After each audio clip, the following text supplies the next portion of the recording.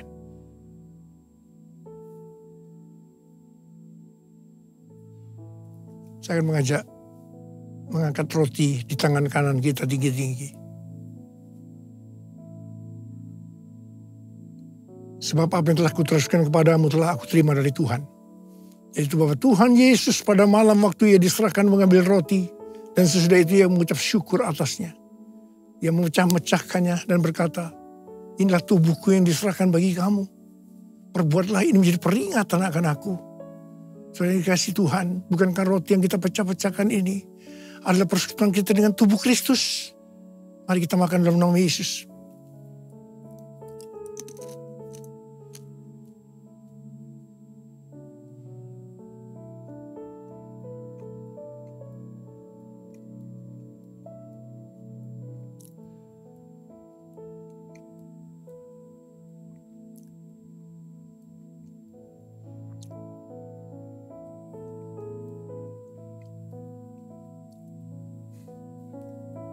Angkat cawan di tangan kanan kita tinggi-tinggi. Demikian juga Ia mengambil cawan sudah makan lalu berkata, cawan ini adalah perjanjian baru yang dimeteraikan oleh darahku. Perbuatlah ini setiap kali kamu meminumnya menjadi peringatan akan aku. Saudara kasih Tuhan, bukankah cawan pengucapan syukur yang atasnya kita ucapkan syukur adalah persekutuan kita dengan darah Yesus. Mari kita minum dalam nama Yesus.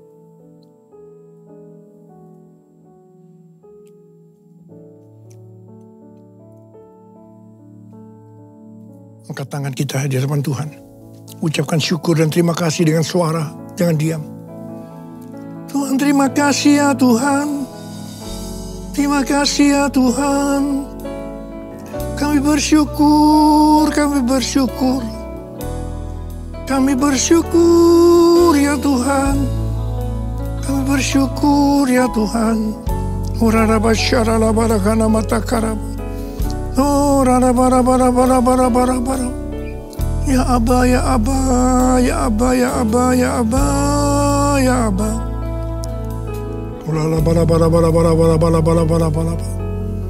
Oh, Tuhan terima kasih, Tuhan terima kasih, Tuhan terima kasih. Hamba berdoa buat anak-anakmu. Mereka membutuhkan kesembuhan. Angkat tangan saudara yang membutuhkan kesembuhan. Terima kesembuhan. Terima, sembuh dalam nama Yesus, sembuh dalam nama Yesus, sembuh dalam nama Yesus. Terima mujizat Tuhan, terima. Oh Tuhan terima kasih. Terima kasih. Terima kasih Yesusku, terima kasih Yesusku. Puji syukur hanya bagi Tuhanku. Terima kasih Yesusku, terima kasih Yesusku. Puji syukur hanya bagi Tuhanku. Puji syukur hanya bagi Tuhanku. Puji syukur hanya bagi Tuhanku. Saudara, saya mengucapkan selamat ulang tahun buat GBI Gatsu. Ulang tahun yang ke-34. Tuhan Yesus memberkati kita semua. Berlimpah. Katakan amin. Mari, angkat tangan saudara. Terimalah berkat Tuhan. Kasih karunia yang berlimpah-limpah daripada Allah Bapa dalam Anak yang tunggal Yesus Kristus. Persekutuan yang manis dengan Roh Kudus menyertai saudara sekalian mulai hari ini. Sampai Tuhan Yesus datang menjemput kita di awan-awan dan bahkan sampai selama-lamanya. Yang percaya bersama-sama katakan amin.